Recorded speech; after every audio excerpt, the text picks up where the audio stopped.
प्रश्न नंबर 1 दिया है, जिसमें दिया है कि अवतल दर्पण के लिए यू, भी तथा यफ में संबंध बताइए।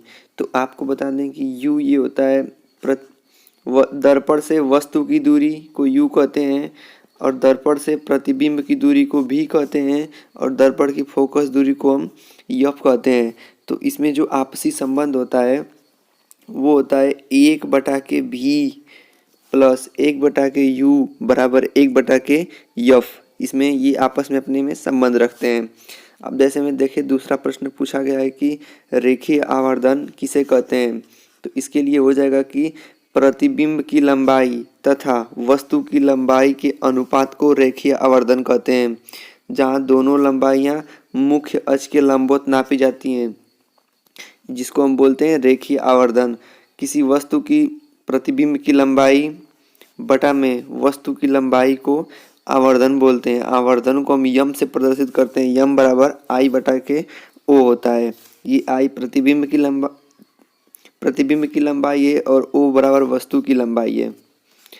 अब ऐसे ही देखेंगे, अपने तीसरे प्रश्न दिया है कि उत्तल गोलीय दर्पण के फोकस दूरी तथा वक्रता त्रिज्या में संबंध बताइए। तो गोलीय दर्पण के फोकस दूरी जो होती है यफ बराबर होता है आर बराबर बटा में 2। देखिए, फोकस दूरी बराबर त्रिज्या, वक्रता त्रिज्या बटे 2। वक्रता त्रिज्या को हम आर से प्रदर्शित करते हैं, तो हम कह सकते हैं कि यफ बराबर आर बटा के 2 हो जाएगा। प्रश्न नंबर 4 में दिया गया है कि अवतल दर्पण के 2 उपयोग बताइए।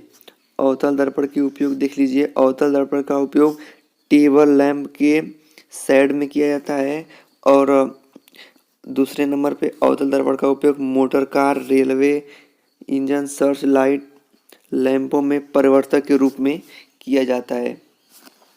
ऐसे ही प्रश्न दिया है 5वां नंबर पे कि एक उत्तल दर्पण की फोकस दूरी 10 सेंटीमीटर हो, इसके द्वारा किसी वस्तु का प्रतिबिंब अधिक से अधिक कितनी दूरी पर बनाया जा सकता है।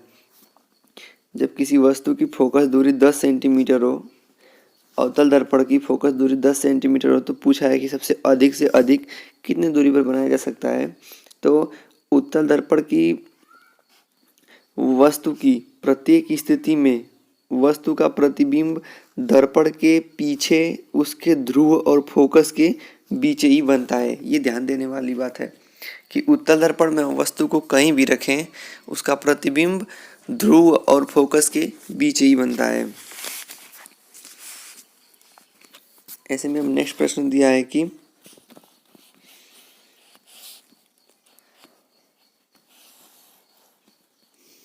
छठवां प्रश्न है कि सड़क पर लगे लैंप के ऊपर किस दर्पण का उपयोग किया जाता है। जो सड़क पे लैंप लगे होते हैं उसमें किस दर्पण का उपयोग किया जाता है, तो वो होता है उत्तल दर्पण का।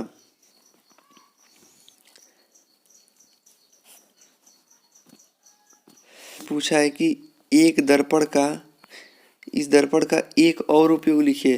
तो जैसे कि ये उत्तल दर्पण है, तो ये पहला उपयोग हो सकता है हमारा कि सड़क पे लगे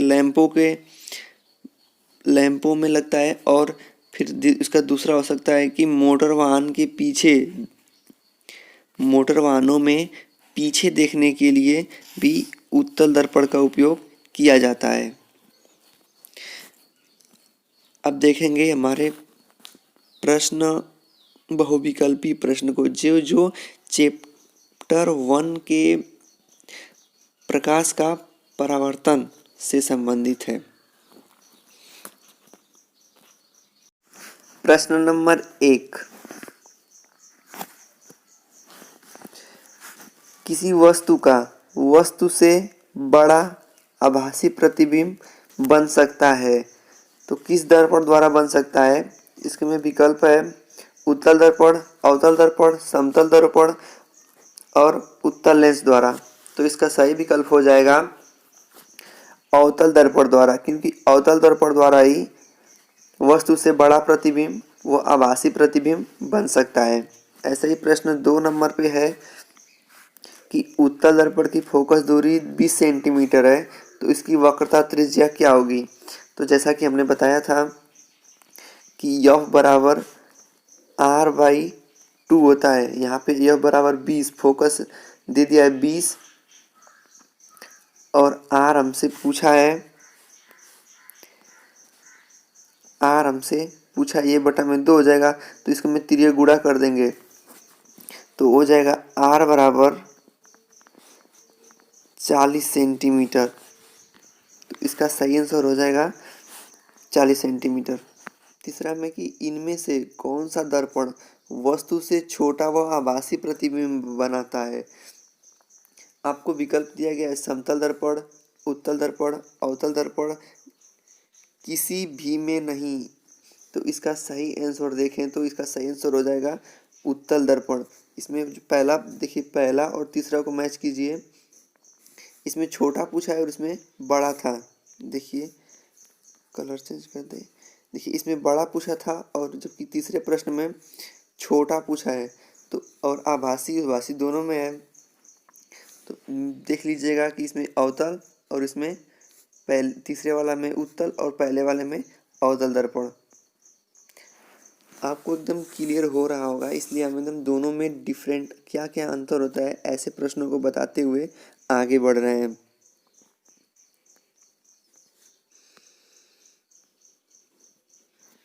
बात करें चौथे प्रश्न की, तो इसमें दिया गया है कि एक उत्तल दर्पण की फोकस दूरी 12 सेंटीमीटर है। तो दर्पण के उत्तल पृष्ठ की त्रिज्या कितनी होगी? इसमें भी वही पूछा गया है, बस यही संबंध होता है, यह बराबर r/2 के। तो यह बराबर हमें 12 सेंटीमीटर दिया है, बराबर r बटा के 2 हो जाएगा। 2 का तिर्यक गुणा करेंगे 12 में, तो 12 दूना के 24 इसका आंसर हो जाएगा। ऐसे बात करें 5वें नंबर पर प्रश्न दिया है कि उत्तल दर्पण के सामने रखे किसी वस्तु का प्रतिबिंब बनता है। तो उत्तल दर्पण के सामने हम वस्तु रखते हैं तो उसका प्रतिबिंब कैसा बनता है, इस प्रश्न में पूछा गया है। जिसमें कि विकल्प है आपका वस्तु की स्थिति पर ही दर्पण के सामने वस्तु की स्थिति की दुगुनी दूरी पर। फिर तीसरा प्रश्न दिया गया है कि दर्पण के सामने वस्तु की स्थिति के आधी दूरी पर। और चौथा प्रश्न दिया गया है कि दर्पण के पीछे। तो हम लोग सभी लोग जानते हैं कि अवतल दर्पण में कोई भी वस्तु हम रखते हैं सामने तो हमेशा ये दर्पण के पीछे ही प्रतिबिंब इसका बनता है। तो इसका आंसर चौथे नंबर पे हो जाएगा। छठवां प्रश्न है कि संयुग्मी फोकस संभव है, तो ये किस में संभव है? तो इसका विकल्प है उत्तल दर्पण, अवतल दर्पण में, समतल दर्पण में व साधारण कांच में। तो संयुग्मी फोकस आपका अवतल दर्पण में होता है, ध्यान दीजिए, संयुग्मी फोकस अवतल दर्पण में। सातवां प्रश्न दिया गया है कि एक अवतल दर्पण की फोकस दूरी 10 सेंटीमीटर है, तो इसकी वक्रता त्रिज्या क्या होगी? तो आप सभी लोग बता सकते हैं कि फोकस दूरी जो होती है वक्रता त्रिज्या की आधी होती है, अर्थात r बराबर 2f भी बोल सकते हैं। तो यह बराबर हमारा 10 सेंटीमीटर दिया गया है, तो 2 गुणे 10 इज इक्वल टू 20 हो जाएगा। अर्थात इसका प्रश्न है कि समतल दर्पण की फोकस दूरी कितनी होती है? तो समतल दर्पण की फोकस दूरी, ये मेन महत्वपूर्ण प्रश्न है। समतल दर्पण की फोकस दूरी अनंत होती है। 9वां प्रश्न देखें तो समतल दर्पण के सामने एक वस्तु 10 सेंटीमीटर की दूरी पर रखी गई है, तो दर्पण का वस्तु से दूरी क्या होगी? तो इसका सही आंसर हो जाएगा 10 सेंटीमीटर, क्योंकि कोई वस्तु जो रखी जाती है दर्पण से इतनी दूरी पे, इसके बीच की दूरी 10 सेंटीमीटर है, तो इसका सही आंसर हो जाएगा 10 सेंटीमीटर। ऐसे 10वां प्रश्न दिया गया है कि एक अवतल दर्पण का वक्रता त्रिज्या कितनी है? 12 सेंटीमीटर है, तो इसकी फोकस दूरी क्या हो जाएगी?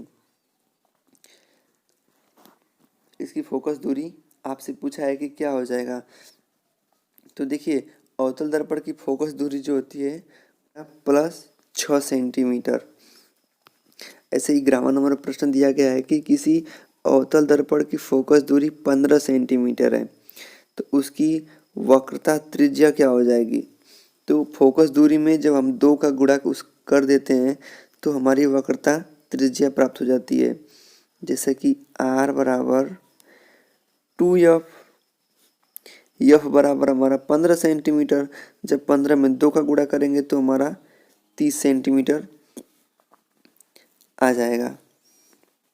15 में जब 2 का गुणा करेंगे तो हो जाएगा 30 सेंटीमीटर, इसलिए सही आंसर हो गया हमारा ये 2 नंबर 30 सेंटीमीटर।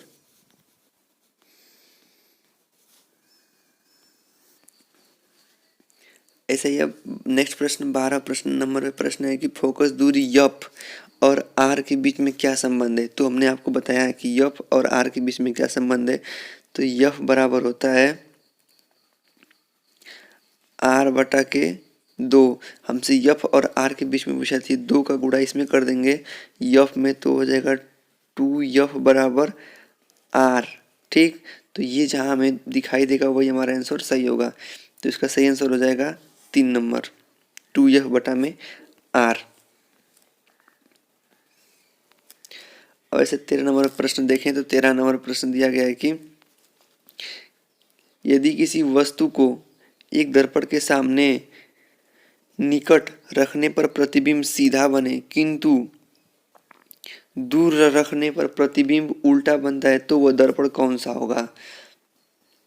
हमसे पूछा है वो दर्पण कौन सा होगा। तो ये दर्पण अवतल दर्पण में केवल होता है कि नजदीक रखने पर वस्तु सीधी बनती है और दूर रखने पर वस्तु का प्रतिबिंब उल्टा बनता है।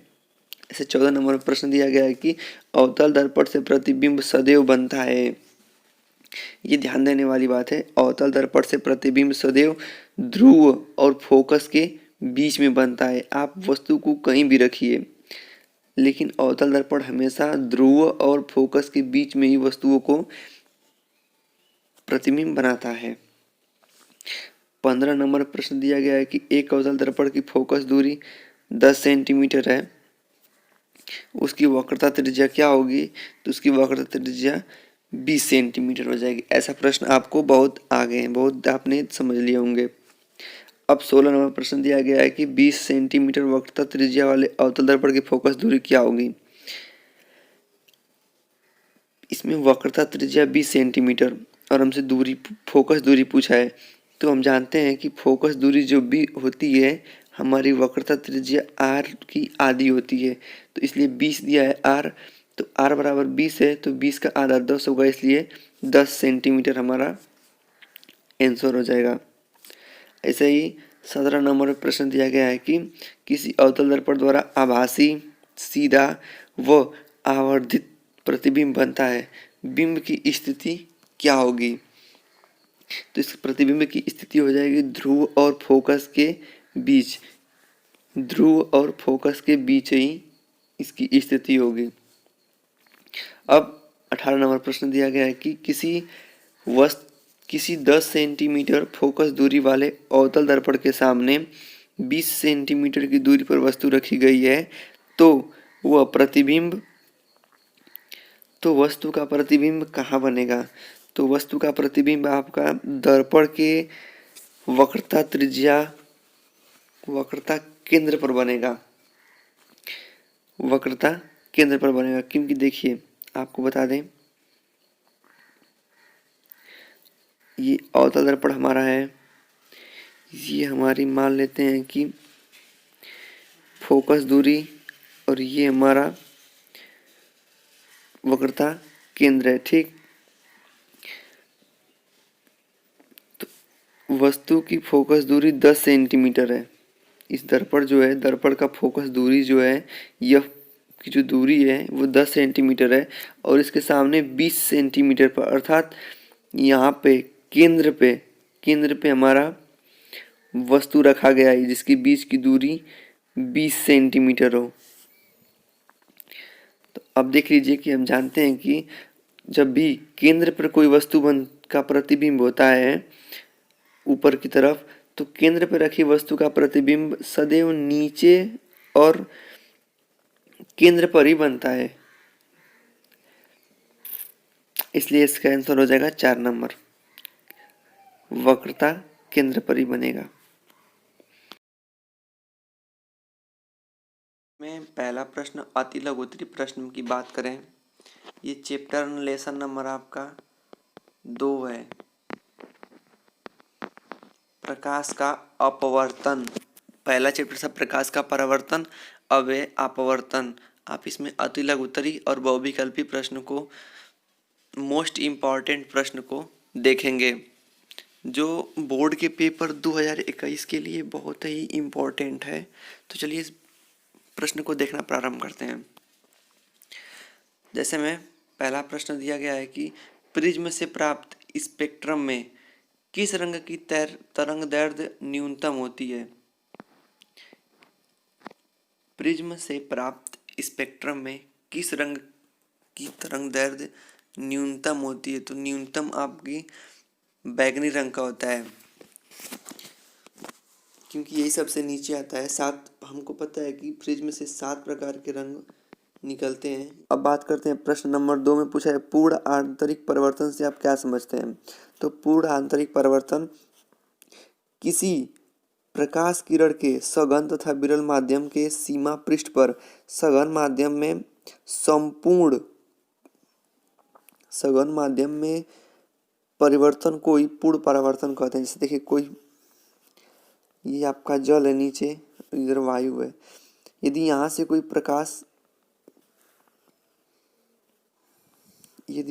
कोई प्रकाश स्रोत इस पे जाए और इससे बाहर न जाने के बजाय वो इधर ही इस मार्ग में मुड़ जाए, इधर न जाने के बावजूद इधर मुड़ जाए, तो ये कोण एक प्रकाश इधर से गई और जस्ट उसी माध्यम में वापस आ गई, तो इसी को बोलते हैं पूर्ण आंतरिक परावर्तन।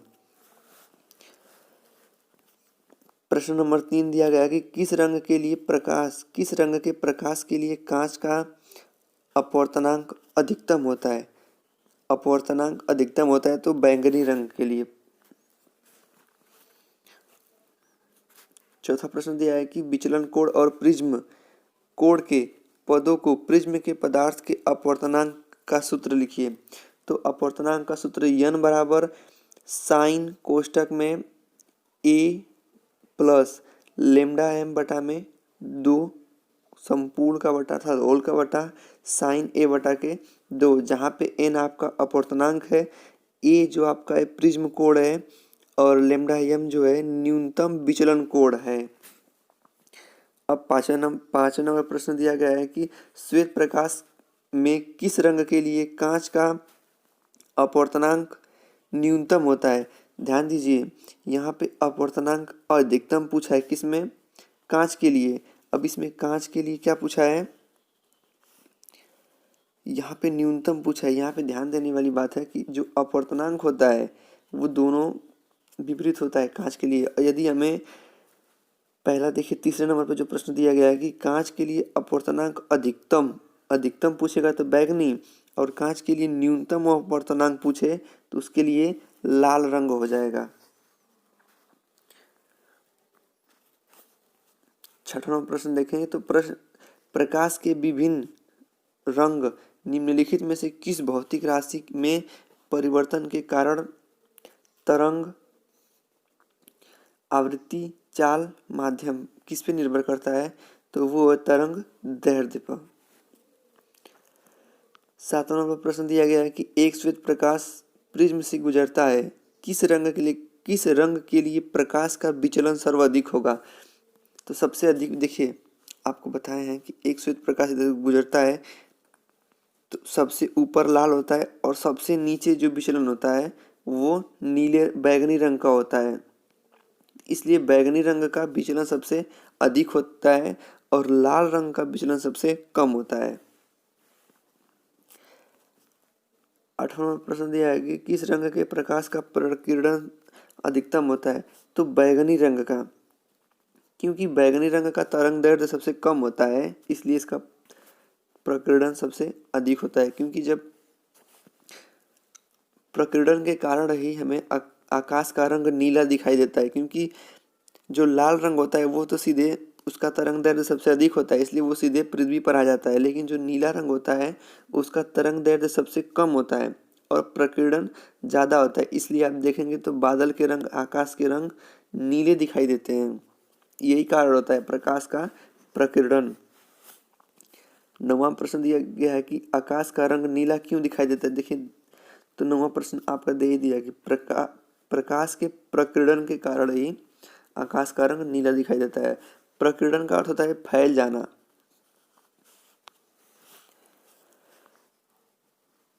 10वां प्रश्न दिया गया है कि लेंस की वस्तु की दूरी u, प्रतिबिंब v और लेंस का आवर्धन यम में संबंध लिखिए।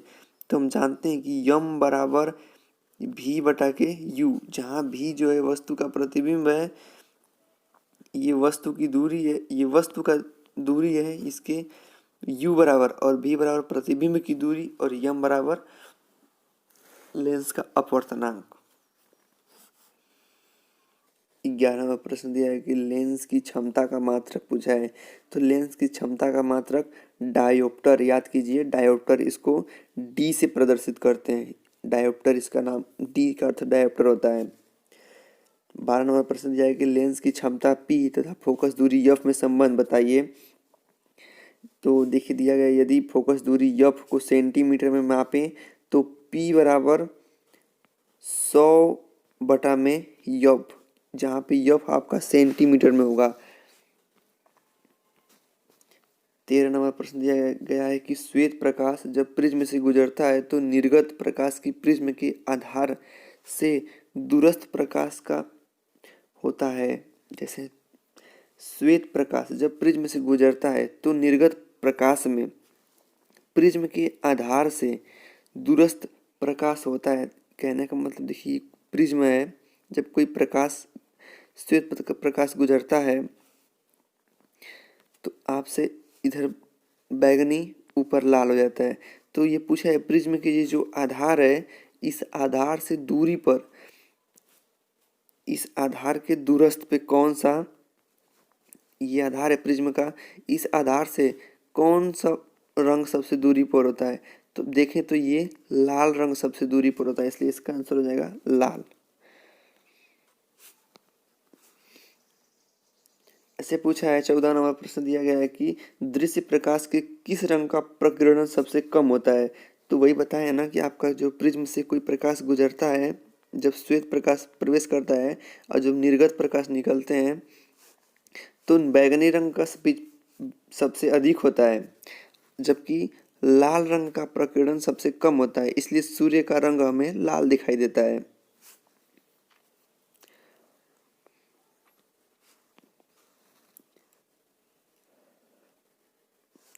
15 नंबर पे प्रश्न दिया गया है कि अपवर्तनांक यन क्रांति कोण सी में संबंध बताइए। तो इसके लिए हो जाएगा कि यन बराबर 1 बटा के साइन सी, यन अपवर्तनांक बराबर 1 बटा के साइन सी।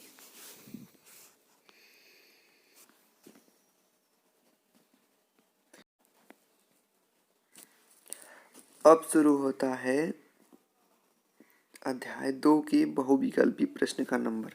अब जिसमें देखिए, अब इसमें आप अपने को आजमाने की कोशिश कीजिएगा कि हम बोर्ड के पेपर के लिए, यूपी बोर्ड के पेपर के लिए कितना जानकारी प्राप्त कर चुके हैं। चलिए देखते हैं अपने प्रश्न को। दिया गया है कि श्वेत प्रकाश को अपने अवयवी प्रकाश रंगों में विभाजित होने की क्रिया को क्या कहते हैं। तो क्या कहते हैं, जैसे में देखिए विकल्प दिया गया है कि प्रकाश का अपवर्तन, प्रकाश का परावर्तन, प्रकाश का वर्ण विक्षेपण और प्रकाश का पूर्ण आंतरिक परावर्तन। तो उसको क्या कहते हैं, कोई भी प्रकाश प्रिज्म में प्रवेश करे और वे अपने अवयवी घटकों में बिखर जाता है तो इसको हम बोलते हैं प्रकाश का वर्ण विक्षेपण। प्रकाश का वर्ण विक्षेपण, जी हाँ, ध्यान दीजिएगा। प्रश्न नंबर 2 पे, कांच का अपवर्तनांक अधिकतम होता है किसमें, हरे रंग में, बैंगनी रंग में, लाल रंग में और पीले रंग में। तो इसका सही आंसर हो जाएगा बैंगनी रंग में सबसे अधिकतम होता है और लाल रंग में सबसे कम होता है। प्रश्न नंबर 3 में दिया गया है कि वायु में प्रकाश की चाल 3 × 10⁸ मीटर प्रति सेकेंड है तथा जल का अपवर्तनांक 4/3 में प्रकाश की चाल क्या होगी? तो इसका सही आंसर हो जाएगा 2.25 × 10⁸ मीटर प्रति सेकेंड। 4 नंबर प्रश्न दिया गया है कि एक पारदर्शी पदार्थ जिसका अपवर्तनांक 1 है निर्वात में रखा गया है। प्रकाश से निकलकर निर्वात में प्रवेश करने वाले एक प्रकाश की किरण सतह विचलित होकर अविलंब से क्या होगी? दूर होगी या पास आ जाएगी या अविचलित रहेगी या अविलंब से समांतर हो जाएगी। तो इसका सही आंसर हो जाएगा कि ये अविचलित रहेगी, क्योंकि माध्यम हमारा निर्वात है इसलिए। 5 नंबर प्रश्न दिया गया है कि श्वेत प्रकाश में 7 रंगों में से निम्न में से किसका तरंगदैर्ध्य सबसे अधिक होता है? ये हमने आपको अति लघुत्तरीय प्रश्न में भी बताया था। सबसे अधिकतम तरंगदैर्ध्य लाल का होगा और सबसे कम बैंगनी का। प्रश्न नंबर 6 में पूछा गया है कि क्रांति कोण का मान सबसे अधिकतम होता है बैंगनी रंग के लिए या फिर लाल रंग के लिए या फिर नीला रंग के लिए या फिर पीला रंग के लिए। तो इसका सही आंसर हो जाएगा बैंगनी रंग के लिए सबसे अधिकतम होगा। 7 नंबर प्रश्न दिया गया है आपका नेक्स्ट की श्वेत प्रकाश में 7 रंगों में से किसकी आवृत्ति सबसे अधिक होती है? तो आवृत्ति की बात करें तो सबसे आवृत्ति अधिक बैंगनी की होती है। 8वां नंबर प्रश्न दिया गया है कि एक उत्तल लेंस की क्षमता 2 डायोप्टर है, इसकी फोकस दूरी क्या होगी? तो हमने आपको सूत्र बताया था कि P बराबर 100/K यप। तो आप में दिया गया है कि डायोप्टर अर्थात P बराबर 2 दिया गया है। P बराबर 2 दिया गया है, 2 बराबर 100 में यप, तो 2 एकम 2 ये हो जाएगा 50। यफ को 1 में गुणा करेंगे तो यफ बराबर 50 सेंटीमीटर। इसका सही आंसर हो जाएगा 50 सेंटीमीटर। 9 नंबर में प्रश्न दिया गया है कि 50 सेंटीमीटर फोकस दूरी वाले उत्तल लेंस की क्षमता क्या होगी? तो इसमें 2 डायोप्टर, देखिए इसमें -2 डायोप्टर लिखा है, +2 डायोप्टर, +0.02 डायोप्टर, -0.02 डायोप्टर। तो देखिए जो उत्तल लेंस होता है इसकी फोकस दूरी जो होती है, इसकी लेंस की क्षमता जो होती है प्लस में आती है, इसलिए +2 डायोप्टर। यदि यहीं पे अवतल दर्पण होता तो वो माइनस में आता, लेकिन ये उत्तल दर्पण है इसलिए इसका +2 डायोप्टर इसका आंसर हो जाएगा। +2 डायोप्टर, जी हाँ।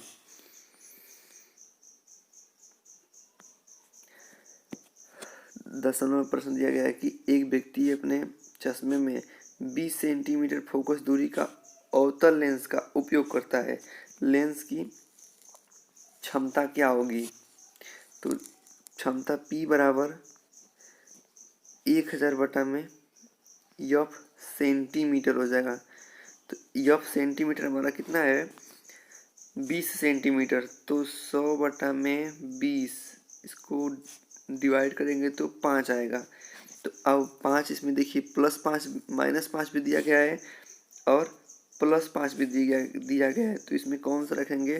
तो अब देखेंगे कौन सा लेंस है, तो लेंस हमारा उत्तल लेंस है, तो ये हमारा हो जाएगा +5 डायोप्टर प्लस में।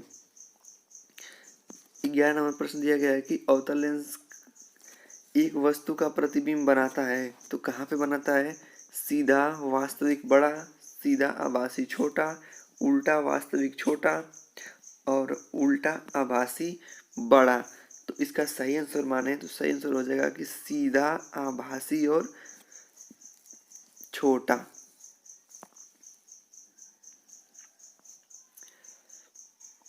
बारह नंबर प्रश्न दिया गया है कि चंद्रमा से देखने पर आकाश का रंग किस प्रकार दिखाई देता है? तो आकाश का रंग काला दिखाई देता है। 13 नंबर प्रश्न दिया गया है कि न्यूनतम प्रकीर्णन किस रंग का होता है? तो सबसे न्यूनतम प्रकीर्णन लाल रंग का होता है, क्योंकि लाल रंग कम प्रकीर्णित होता है। जैसे ये प्रिज्म है, कोई प्रकाश इसमें श्वेत प्रकाश से, देखिए यहाँ पे सूर्य की प्रकाश आता है। जब प्रिज्म को रखते हैं मार्ग में तो यहाँ से ये 7 रंगों में विघटित हो जाता है।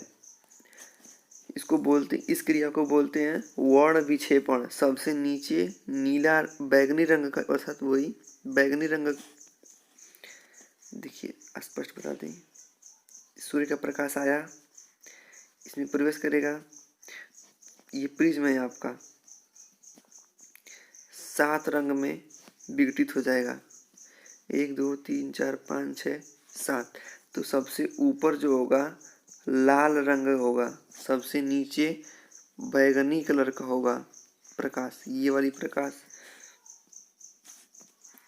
और ये वाला प्रकाश। तो यही पूछा है इसका, इसमें प्रश्न पूछा गया है कि न्यूनतम प्रकीर्णन, तो न्यूनतम प्रकीर्णन लाल रंग का होगा और अधिकतम प्रकीर्णन बैगनी कलर का होगा। आई होप आप समझ रहे होंगे।